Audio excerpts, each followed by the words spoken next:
কিছু, কিছু দিন এতটা স্পেশাল হয় সেটা তোমরা আজকে ভিডিওটা দেখলেই বুঝতে পারবে যে কেন বলছি। নতুন, নতুন মানুষের সঙ্গে দেখা হলো, অনেক দিনের ইচ্ছা পূরণ হলো। ডিসেম্বরে যখন বাড়িতে গিয়েছি তখনকারই একটা ভিডিও। ডিসেম্বরে বাড়িতে যাওয়ার আগেই ইচ্ছা ছিল যে দিদিভাইয়ের সঙ্গে দেখা করব।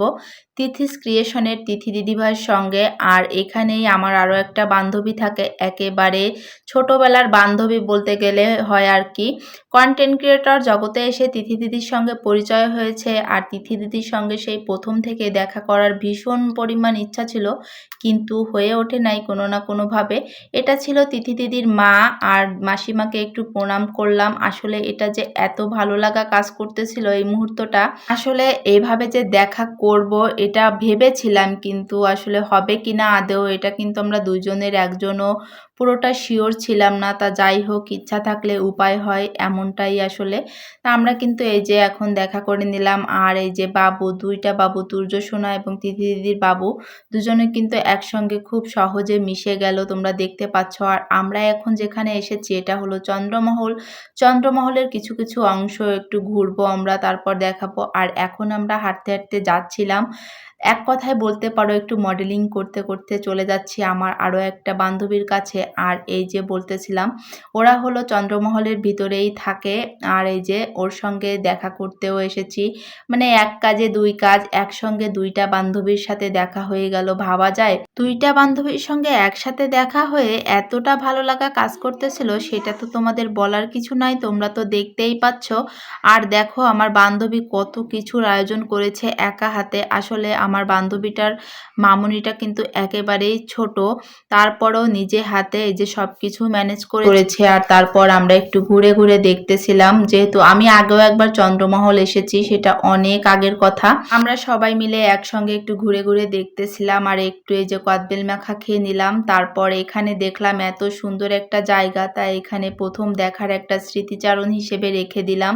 এমন একটা শ্যুট তোমরা দেখতে পেয়েছো রিলসের মাধ্যমে। তা আসলে এতটা ভালো লাগা কাজ করতেছে সেটা তো আমাদের একসঙ্গে দেখে বুঝতেই পারছো যে আমরা আসলে কতটা ভালো মুহূর্ত পার করেছি।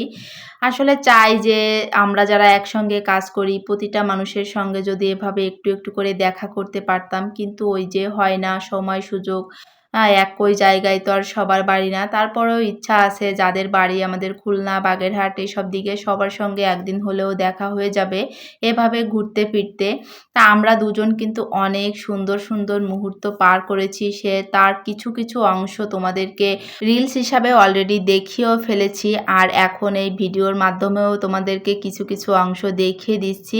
যেহেতু ব্লগ ভিডিও বানাই, সেহেতু ব্লগ ভিডিওর মাধ্যমে তোমাদেরকে দেখিয়ে দিচ্ছি আরও কিছু অংশ।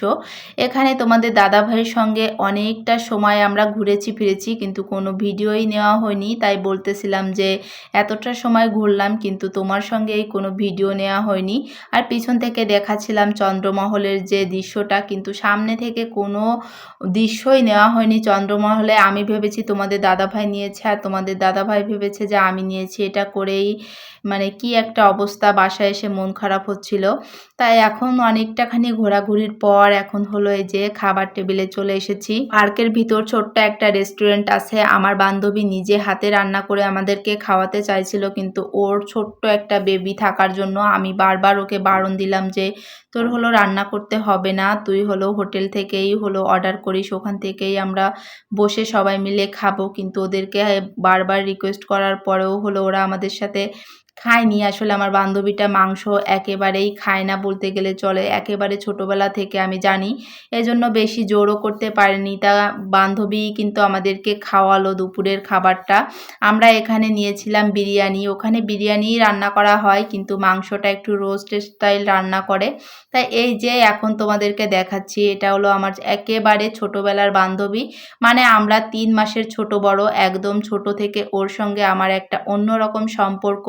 আর আমার এই বান্ধবীটার সঙ্গে কিন্তু বেশ অনেক বছর পরে দেখা হয়েছে বলতে গেলে। মাঝে একবার দেখা হয়েছিল অল্প সময়ের জন্য, আর এবারও যে খুব বেশি সময়ের জন্য দেখা করেছি তা না, কিন্তু তারপরও খুবই ভালো লেগেছে। ওর হয়তো একটু মন খারাপ হয়েছে, আরও কিছুটা সময় যদি থাকতে পারতাম, কিন্তু কি আর করার ছিল, কিছুই করার ছিল না। আর এখন আমরা যাচ্ছি চন্দ্রমহলের ভিতরে। এটা হলো জলের নিচের সিঁড়ি। আগে আরো সুন্দর ছিল, পুকুর ছিল, সেই পুকুরগুলো ভরাট করে এখন অন্য কিছু করেছে। আসলে সবকিছু এমনই, পুরনো জিনিস সবকিছু ভেঙে টেঙে নতুনই করতে চায় সবাই, যেভাবে সুন্দর হবে আরো সেটাই করতে চায়, সেটাই এখানেও করেছে। তারপর এই যে আমরা দেখো এখন চলে এসেছি চন্দ্রমহলের ভিতর। চন্দ্রমহলের ভিতর রাখা আছে অনেক কিছু, সেটা তোমাদের পরবর্তী অন্য কোনো একটা ভিডিওর মাধ্যমে টুকটাক কিছু দেখিয়ে দিব এবং জানিয়ে দিব। আর এটা হলো আমার এই যে ছোট্ট ছোট্ট দিদিভাই, মানে আমার বান্ধবীর মেয়ে। সে আমার বান্ধবী হলেও আমার সম্পর্কে দাদার মেয়ে হয়, এজন্য ওর মেয়ে মানে আমার হলো দিদিভাই হয়। তাই এই যেই মানে সবাইকে একটু দেখাচ্ছিলাম। আর এখানে যে বিষয়টা, এই জিনিসটা আমার দেখলে কেমন একটা ভয় ভয় লাগে। বাঘের মাথা খুব সুন্দর, ঝাড়বাতিটাও ভীষণ সুন্দর। আর এটা হলো ছিল এই চন্দ্রমহলের বেড। এখানে কিন্তু একেবারেই বসা যায় না, ছবি তোলা নিষেধ একেবারে লেখা আছে। খাওয়া দাওয়া ঘোরাফেরা দিয়ে আজকের দিনটা ছিল ভীষণ রকমের সুন্দর এবং মনে রাখার মতন একটা দিন, একেবারে স্মৃতিচারণ হয়ে রয়ে যাবে। জানি না আর কবে কখন কোথায় কার সঙ্গে দেখা হবে, কিন্তু এই স্মৃতিগুলো কিন্তু সারা জীবন থেকে যাবে। দিদি কিন্তু মামুনিকেও নিয়ে এসেছিল, আর আমি মামুনিকে বারবার বলার পরেও মামুনি হলো আমার সঙ্গে যায়নি। তা ওকে ভীষণ রকমের মিস করতেছিলাম ওইখানে, যেহেতু মামুনি আসছিল।